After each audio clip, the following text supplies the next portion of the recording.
Um em cada 6 americanos está sob o efeito de drogas psicotrópicas neste exato momento. Mas não são apenas eles. Você provavelmente também está viciado em algo que te promete prazer instantâneo, mas te entrega vazio. Existe uma forma de escravidão que não usa correntes de ferro. Ela usa dopamina. E o mais assustador, você ama cada segundo dela. Em 1932, um escritor quase cego chamado Aldous Huxley descreveu um futuro onde a humanidade seria controlada não pela dor, mas pelo prazer, onde as pessoas trocariam sua liberdade por gratificação constante, onde ninguém precisaria ser forçado a obedecer, porque todos estariam ocupados demais se divertindo para perceber que eram escravos. 30 anos depois, após testemunhar a ascensão do totalitarismo e os avanços da ciência, Huxley fez um alerta sombrio. Haverá um método farmacológico de fazer as pessoas amarem sua servidão e produzir ditadura sem lágrimas. Esta parece ser a revolução final.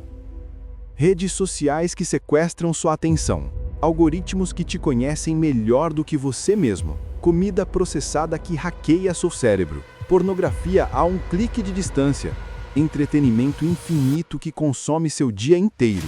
Se tudo isso parece familiar, é porque já estamos vivendo a profecia de Huxley. Mas como exatamente o prazer se transformou em uma arma de controle? Porque quanto mais buscamos felicidade, menos a encontramos. E existe alguma forma de resistir a correntes que você nem consegue ver? Antes de responder, precisamos voltar na história.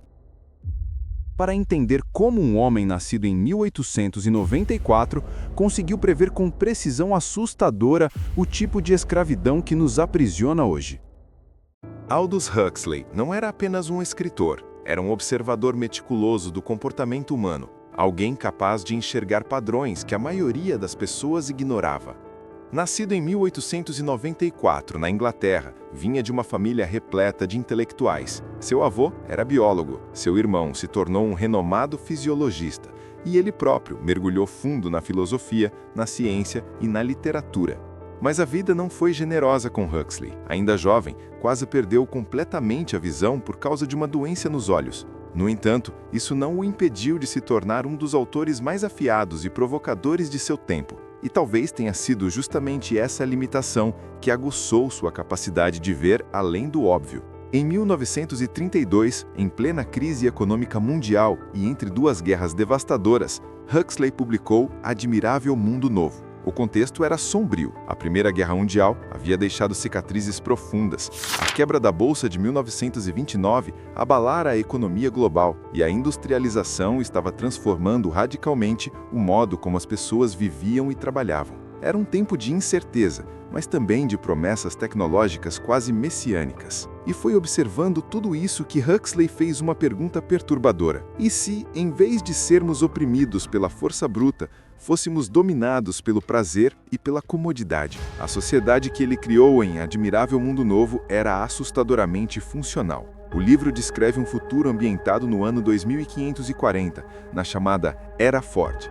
Um calendário inspirado em Henry Ford, o símbolo máximo da produção em massa.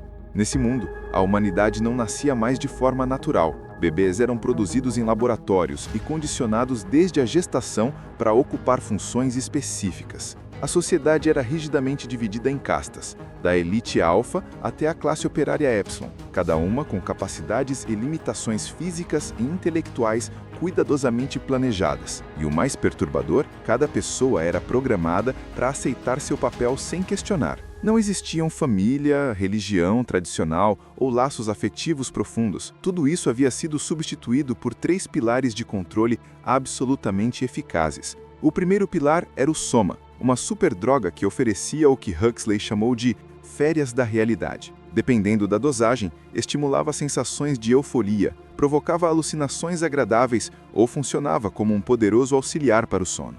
Mais do que isso, aumentava a sugestionabilidade, tornando a propaganda do Estado ainda mais eficaz. O segundo pilar era a promiscuidade sexual. O slogan "Todos pertencem a todos os outros" era implantado nas mentes dos cidadãos desde a infância. Com as instituições da monogamia e da família abolidas, todos podiam satisfazer seus impulsos sexuais sem impedimentos. O acesso constante à gratificação sexual garantia que os cidadãos estivessem distraídos demais para prestar atenção à realidade de sua situação. E o terceiro pilar era o entretenimento sancionado pelo Estado, o que Huxley descreveu como distrações contínuas da natureza mais fascinante eram usadas como instrumentos de política para afogar as mentes dos cidadãos em um mar de irrelevância. O resultado? Uma sociedade perfeitamente estável. Todos eram felizes, ninguém questionava, ninguém sofria, mas também ninguém era livre. Quando Admirável Mundo Novo foi publicado pela primeira vez em 1931, Huxley não considerava o mundo distópico que descreveu como uma ameaça iminente. Era apenas ficção especulativa, um exercício intelectual. No entanto, 30 anos depois, após a Segunda Guerra Mundial, a disseminação do totalitarismo e os grandes avanços na ciência e tecnologia, Huxley mudou drasticamente de opinião. Em 1961, em um discurso que ficaria famoso, ele fez um alerta sombrio. Haverá na próxima geração um método farmacológico de fazer as pessoas amarem sua servidão e produzir ditaduras sem lágrimas.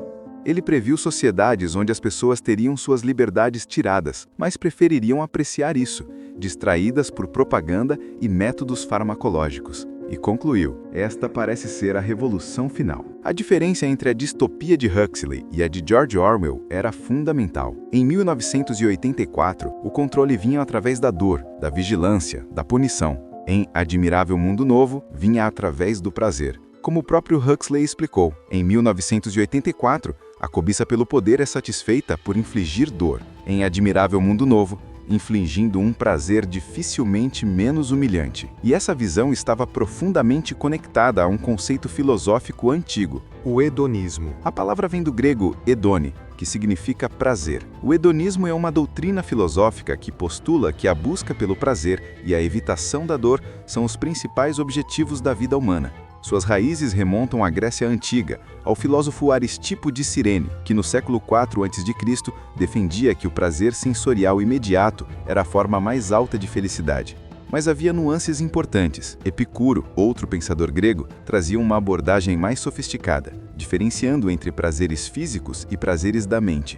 Ele defendia que a busca racional por prazeres a longo prazo poderia levar a uma vida mais elevada e significativa. A questão central é quando o prazer se torna o único objetivo, quando substituímos propósito por gratificação imediata. O que acontece conosco? E foi exatamente essa pergunta que Huxley tentou responder, não através de teorias abstratas, mas mostrando como isso funcionaria na prática. E o mais assustador é que muitas de suas previsões parecem estar se concretizando diante dos nossos olhos. Mas como exatamente o prazer pode ser usado para privar as pessoas de sua liberdade? A resposta para essa pergunta começa em Harvard, no século XX, com um psicólogo chamado B.F. Skinner. Skinner realizou um conjunto de experimentos que mudaria para sempre nossa compreensão sobre comportamento humano. Ele testou diferentes métodos de introdução de novos comportamentos em ratos. E o que descobriu foi perturbador. As forças dominantes podem condicionar humanos a amar sua própria servidão. Em um conjunto de experimentos, Skinner tentou cultivar novos comportamentos através do reforço positivo. Ele fornecia comida ao rato toda vez que o animal executava o comportamento desejado.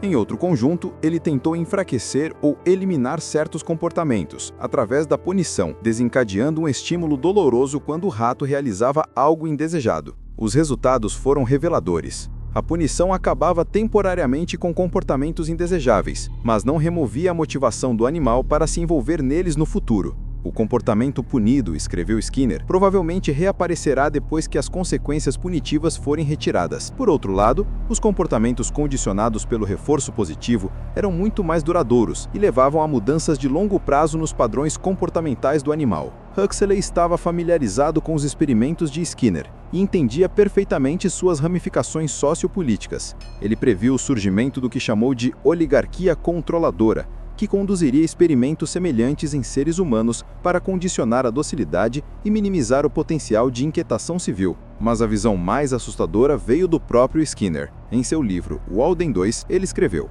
"Agora que sabemos como o reforço positivo funciona e por que o negativo não funciona, podemos ser mais deliberados e, portanto, mais bem-sucedidos em nosso design cultural. podemos conseguir um tipo de controle sobre o qual o controlado se sente livre. Eles estão fazendo o que querem fazer, não o que são forçados a fazer. Essa é a fonte do tremendo poder do reforço positivo, não uma restrição nem revolta. Pense sobre isso por um momento. Um controle tão perfeito que as pessoas acreditam estar fazendo escolhas livres, quando na verdade estão seguindo padrões cuidadosamente condicionados. E é exatamente isso que está acontecendo agora. Os paralelos entre Admirável Mundo Novo e as sociedades modernas são inegáveis. Em 1958, Huxley se perguntou como futuros engenheiros sociais poderiam convencer seus súditos a usar drogas que os fariam pensar, sentir e se comportar da maneira que eles achassem desejável. Ele concluiu: com toda a probabilidade, será suficiente apenas disponibilizar as pílulas. E estava certo. Hoje, estima-se que 1 em cada 6 americanos esteja sob alguma forma de droga psicotrópica. Uma crise opioide se espalhou pelo Ocidente como uma epidemia silenciosa. Substâncias que alteram a dopamina, cocaína, heroína, nicotina, álcool, causam sensações desordenadas de prazer e provocam danos cerebrais progressivos. Mas não são apenas as drogas ilícitas ou controladas. O mecanismo do vício funciona da mesma forma com alimentos processados. Açúcar, gordura e sal estimulam uma superprodução de dopamina no cérebro. E aqui está o problema. O cérebro precisa de quantidades crescentes dessas substâncias para manter o mesmo nível de prazer, criando um ciclo vicioso de dependência. É o soma da vida real, e tal como no mundo de Huxley, essas substâncias funcionam como seguro contra desajustes pessoais, inquietação civil e disseminação de ideias subversivas. Huxley observou uma inversão perturbadora da famosa frase de Karl Marx: religião é o ópio do povo. No Admirável Mundo Novo, o ópio era a religião do povo. Mas o condicionamento moderno vai muito além das drogas farmacológicas. A era digital trouxe novas dimensões ao hedonismo. As redes sociais funcionam como uma forma de soma digital, potencializando a busca por validação através de likes e reconhecimento social. A facilidade de acesso a conteúdos de entretenimento, filmes, músicas, games, criou um ambiente onde o prazer imediato é facilmente alcançado, mas paradoxalmente pode levar a um vazio existencial profundo. A capacidade de gratificar impulsos sexuais online levou muitas pessoas às garras do vício da pornografia, alterando estruturas cerebrais e padrões comportamentais. E os smartphones proporcionam distrações prazerosas que consomem a atenção da maioria das pessoas durante a maior parte do dia. Estamos vivendo em uma sociedade do consumo que promove um ciclo interminável: prazer temporário, seguido de insatisfação, seguido pela busca por um novo prazer. O consumismo é apresentado não como um problema, mas sim como a própria solução para o vazio que ele mesmo cria. E aqui surge algo ainda mais perturbador: o paradoxo do prazer. Pesquisas mostram que quanto mais alguém busca ativamente o prazer, menos provável que o alcance. A explicação é simples e devastadora. Ao se focar intensamente na busca do prazer, as pessoas se tornam excessivamente críticas em relação às suas experiências, levando paradoxalmente a uma sensação de insatisfação crônica. Estudos em psicologia positiva revelam que a verdadeira felicidade não é alcançada simplesmente pela busca de prazeres efêmeros. Uma vida significativa, que inclui vínculos sociais profundos, autoconhecimento e contribuição para a sociedade, tende a levar a uma felicidade muito mais duradoura. A ideia de equilíbrio entre prazer e propósito é essencial, mas a sociedade moderna nos empurra constantemente na direção oposta. Frederick Douglass, o ex-escravo que se tornou um dos maiores abolicionistas do século XIX, escreveu algo profético muito antes de Huxley publicar Admirável Mundo Novo. Ele observou que quando um escravo se torna um escravo feliz, ele efetivamente renuncia a tudo aquilo que o torna humano. Eu descobri que para fazer um escravo contente, é necessário fazer um pensamento desatento. Ele deve ser capaz de detectar nenhuma inconsistência na escravidão. Ele deve sentir que a escravidão está certa, e ele só pode ser levado a isso quando deixar de ser homem. Essa é a essência da escravidão moderna. Não são correntes de ferro, são correntes de dopamina, de gratificação instantânea, de conforto narcotizante. A população distraída e embutada simplesmente não possui os recursos mentais para resistir à sua própria escravidão. Quando as pessoas trocam sua liberdade por prazeres e conforto, quando o grito moderno se torna "dê-me televisão e hambúrgueres, mas não me incomode com as responsabilidades da liberdade", ao invés de "dá-me a liberdade" ou "dá-me a morte", a liberdade não pode prevalecer. E talvez o aspecto mais sinistro de tudo isso seja que não precisamos de um Estado totalitário impondo esse controle de cima para baixo.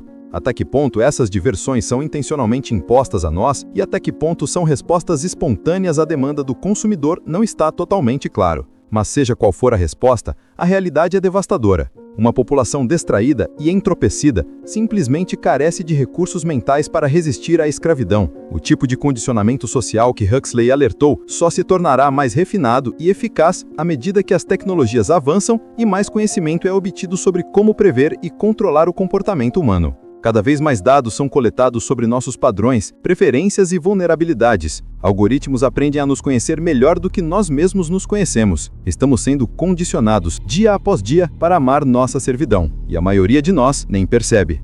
A pergunta que fica é, será que ainda há tempo para despertar? Ou já cruzamos o ponto sem retorno?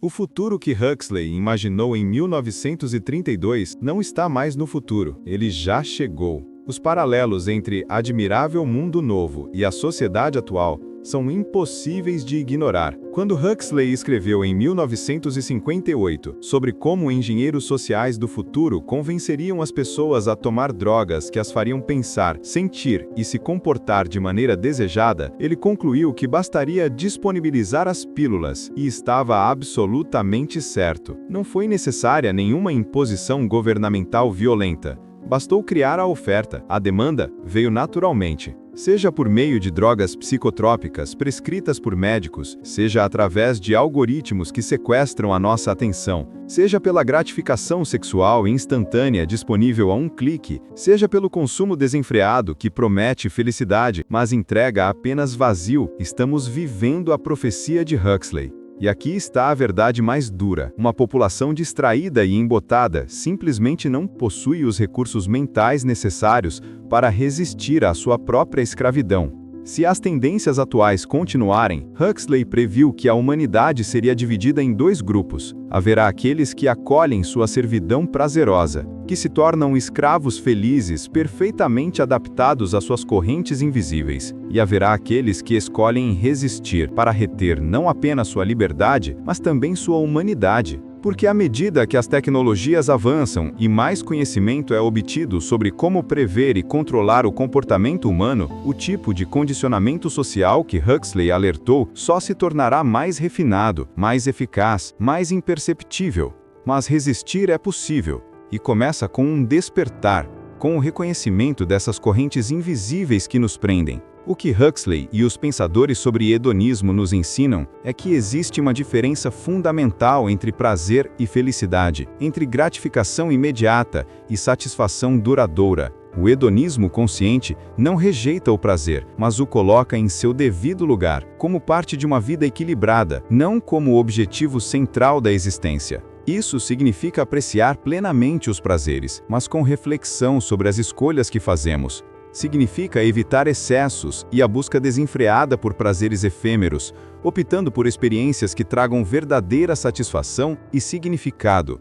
Significa buscar uma vida com propósito, que vá além da gratificação imediata. Significa exercer o que deveria ser nossa capacidade mais humana, a temperança, a razão controlando o sistema de recompensa, escolhendo conscientemente uma vida equilibrada, ao invés de ser arrastado por impulsos condicionados. E, acima de tudo, significa reconhecer que questionar é um ato de resistência. Questionar porque sentimos o que sentimos, porque desejamos o que desejamos, porque fazemos o que fazemos. A pergunta final que fica é pessoal e inevitável. Você está realmente fazendo escolhas livres ou está apenas seguindo o fluxo que te oferecem, condicionado a amar correntes que nem consegue ver? Se a maioria de nós será capaz de resistir a esse tipo de manipulação, ou sequer desejaremos fazê-lo, ainda está por ver. Mas uma coisa é certa: a liberdade requer vigilância constante contra a forma mais perigosa de escravidão,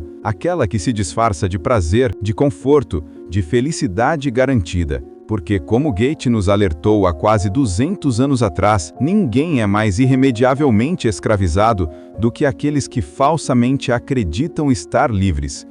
E talvez o primeiro passo para a liberdade seja simplesmente reconhecer que as correntes existem.